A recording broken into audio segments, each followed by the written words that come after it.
요즘 뉴스에 가장 많이 나오는 단어가 부동산 상승이라는 단어입니다. 그런데요, 상승이라는 단어를 제가 한번 나열해 볼 테니까 여러분께서 한번 상상해 봐 주시길 바랍니다. 서울 아파트 매물량 8만 5천 건으로 늘어 매물량 상승, 매매량 4천 건이 넘으면서 늘어 거래량 상승, 전세가가 올라서 전세가 상승, 가계대출 연체율 상승, 미분양 증가해서 미분양 상승, PF 부실 현장이 드러나서 PF 부실 현장 상승. 이게 좀 뭔가 이상하지 않습니까? 지금 서울 아파트 팔려고 내놓은 게 무려 8만 5천 개가 좀 넘고요. 경기권까지 다 합치면 한 27, 8만 개 정도의 아파트가 나와 있는데 이게 어떤 분들은 안 팔려서 답답하다는 분들도 아주 많습니다. 여러분 중에 아파트 팔려고 내놨는데 안 팔린다 하시는 분들 댓글 좀 달아주시고요. 또 아니면 반대로 아파트 사러 갔는데 집이 없더라 하시는 분들 있으면 좀 댓글 좀 달아주시면 고맙겠습니다. 요즘 매매거래 데이터가 서울을 중심으로 집값 상승세가 나타났죠.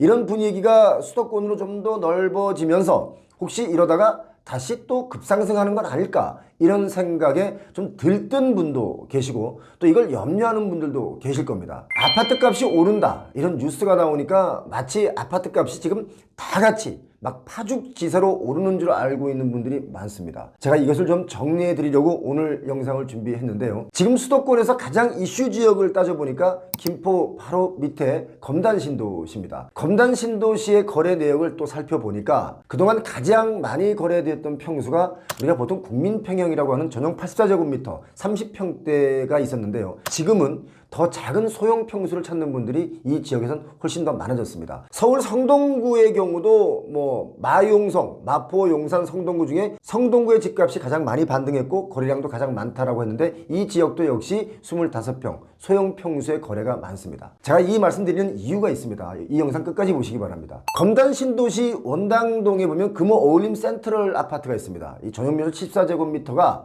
최고가가요 올해 1월 달에 6억 4,750만 원에 거래가 됐는데 이번 6월 달에는 6억 5,800만 원에 팔리면서 나름의 신고가를 다시 썼습니다. 22년 하락 시기에는 이게 4억 중반대였는데 이 정도 이렇게 올라온 거죠. 자, 물론 검단 아파트 단지들의 대다수를 다 따져보면 아직도 전고점 돌파는커녕 하락에서 벗어나지 못하는 아파트들의 거래도 있습니다. 자, 몇몇 개에서 이렇게 값이 좀 툭 튀어 올라서 거래되는 것들이 있다 이거죠. 자, 검단 신도시 중심부에는 호우금프라는 아파트 단지들이 있습니다. 잠실의 엘리트 아파트라고 해서 엘스, 리센치, 트리지움 이 아파트를 줄여서 엘리트라고 하는 것처럼 바로 이 검단에도 호우금프라는 것이 있습니다. 뭐냐면 호반 서밋 1차, 또 바로 옆에 우미린더 시그니처, 그리고 금호 어울림 센트럴, 그리고 푸르지오 더베뉴 이렇게 4개의 단지들을 묶어서 그냥 그 지역에서는 호우금프라고 부릅니다. 자, 바로 이 지역에 지하철 5호선 연장선역이 들어설 예정이다. 그래서 여기가 검단에서는 아주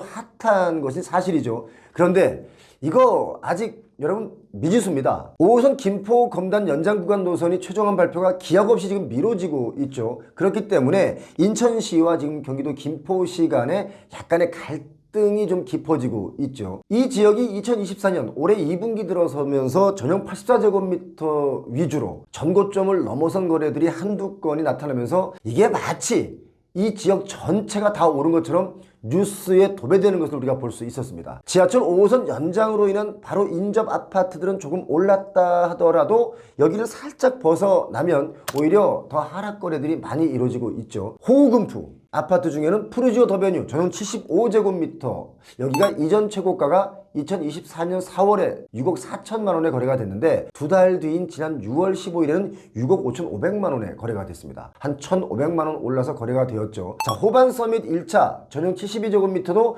직전 거래보다는 4천만 원 올라서 최근에 또 거래가 됐습니다. 그런데 이 네 단지를 벗어난 옆 단지들은 오히려 제가 말씀드렸죠. 가격이 하락한 단지들도 많다. 이거 기억하시기 바랍니다. 검단 신도시의 아파트 값이 하락하다가 갑자기 이렇게 약간 상승 전환한 이유가 뭘까? 이게 궁금하신 분들 많이 있습니다. 문제는 서울 아파트 값과 전세 값이 상승을 하면서 그 여파로 타 지역에 살던 수요자들이 검단 쪽으로 가기 시작을 했습니다. 그러면서 검단에서 전세를 살던 분들까지 또 전세가를 올려주느니 아예 그냥 이번에 사자 이렇게 매수에 나섰기 때문에 검단의 아파트 값이 하락해서 상승 모드로 살짝 분위기가 바뀐 거죠. 제가 분명 서울의 전세가가 상승하면 규칙적으로 일어나는 일이 수도권의 아파트 매수가 늘어난다 라고 여러 차례 말씀을 드렸었는데 이게 지금 현실로 나오고 있는 얘기입니다. 그런데 여러분, 생각보다 이게 많이 오르진 못할 것이다 라고 저는 예측합니다. 왜냐? 매수하시는 분들의 자금 상황을 살펴보니까 본인 자금을 조금 갖고 여기에 신생아 특례 대출을 추가해서 매수하는 분들이 많았기 때문에 그렇습니다.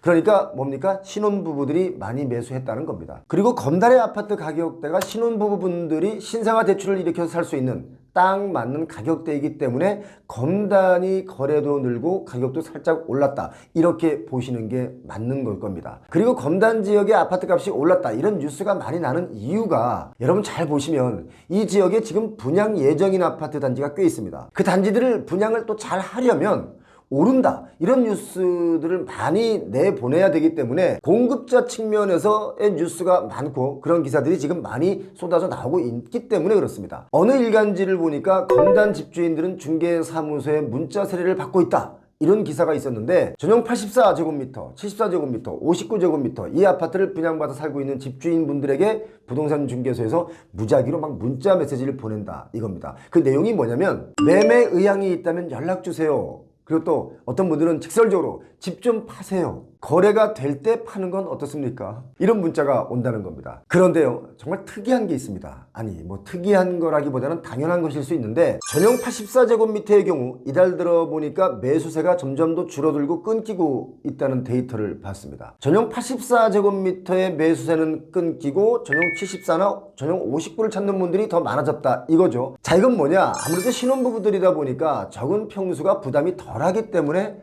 더 선호하는 것일 수 있다, 이렇게 봐야 되는 겁니다. 그래서 또 전용 84제곱미터를 가지신 분들께는 이런 문자가 온다고 합니다. 팔기 어려운 상황이 됐다, 매도를 고민하신다면 지금 좋은 기회다, 이런 문자를 보낸다는 겁니다. 뭐 중개사님들의 입장에서 보면 이해가 되기도 합니다. 워낙 거래가 없다가 이제 겨우 찾는 사람들이 생기니까 손이 좀 바뀌어야 중개사분들도 수입이 생기는 거 아니겠습니까? 거래가 된다 하니 기회가 온 거죠. 다만 여러분, 이건 꼭 기억해야 되겠습니다. 검단의 아파트 가격 상승세가 이게 지속될 수 있다라고 지금 장담할 수는 없습니다. 신생아 대출도 수요라는 게 한계가 있고요. 또 가격이 더 오른다면 이 매수세가 끊길 수도 있습니다. 그리고 신혼부부나 젊은 층의 부부분들이 평균 소득으로는 감당이 안 되는 분양가, 아파트 값이기 때문에 구매력이라는 것이 계속 살아나서 우상향으로 갈 수 없기 때문에 그렇습니다. 지금 전용 84제곱미터의 매수세가 줄어들고 있는데 이것만 봐도 우리가 쉽게 알 수 있는 거 아니겠습니까? 아파트, 이 부동산의 구매력이라고 하는 것은 먼저 소득이 받쳐주고요, 또 금리가 내려가야 하고요, 아파트 값이 확실하게 오른다 라는 확신이 있을 때 구매력이 살아납니다. 보통 아파트를 거래할 때는, 하락할 때는 아파트들을 안 삽니다. 대신 막 올라간다 그러면 막 사는 분들이 있거든요. 이 부동산의 특징이죠. 뭐 예를 들어서 뭐 수박이랄지 딸기랄지 이런 것은 오를 땐 안 사고 내려가면 사거든요. 부동산은 좀 반대입니다. 지금 서울의 주요 입지 지역 이외에는요, 부동산 가격이 확실하게 계속 오른다라고 볼 수 있는 상황은 아직 아닙니다, 여러분. 예전에 김포의 아파트 값이 오르지 못하고 정말 오랫동안 정체되어 있던 시기가 있었는데요. 그때 제 지인들 중에 김포에 사는 분들이 많이 있었습니다. 그때 하나같이 하는 말이 왜 김포만 오르지 않느냐, 이런 하소연들을 저한테 했던 분들이 있었습니다. 검단도 비슷한 상황이 생길 수 있다라고 저는 봅니다. 지금 검단 아파트 매수자분들은요, 투자자가 아니라 실수요자분들이 훨씬 더 많기 때문에 그렇습니다. 바로 이것 때문에 선호하던 전용 84제곱미터 매수세가 더 작은 59제곱미터의 면적으로 옮겨 타는 것도 바로 매수자들의 구매력이 부족하기 때문이다 라고 봐야 되는 부분이죠. 저는 다른 대출 상품을 내놓으면서 고가의 집을 대출로 사라고 하는 정책에는 찬성하지 않습니다. 뭐 그렇다고 대출을 해주지 말자, 대출을 해주면 안 된다 라고 말하는 뜻은 아닙니다. 고가의 분양가, 고가의 거품을 거치게 하는 정책이 우선시 되고, 그리고 집값이 하향 안정화를 이룬 후에 좀 적은 금액의 대출을 일으켜서 살 수 있게 해야 된다. 제 생각은 그렇습니다. 빚을 줄여야 되는 거 아니겠습니까? 하지만 신생아 대출의 경우는 젊은 부부들에게 주거 안정을 주기 위해 반드시 좀 필요하다라고 저는 봅니다. 대신 안타까운 게 있다면 집값이 지금 너무 고가라는 거죠. 자, 신생아 대출을 최대한 받아서 검단 아파트의 84제곱미터를 산다 라고 한다면 본인들의 자금이 한 3억 원 정도가 필요하죠. 젊은 부부가 3억 원이 있는 거, 그거 정말 대단한 일 아닙니까? 저는 그 젊었을 때 3억 원이 없었습니다. 데이터를 보면 아파트 값이 최고가를 찍었을 때 2021년에 보니까 인천 중에서 서구 지역의 거래가 가장 많았었습니다. 최고가의 거래는요, 함부로 할 일이 아닙니다. 이거 꼭 기억하셨으면 좋겠습니다. 오늘 평호TV 구독하시는 여러분 부자 되시기 바랍니다. 고맙습니다.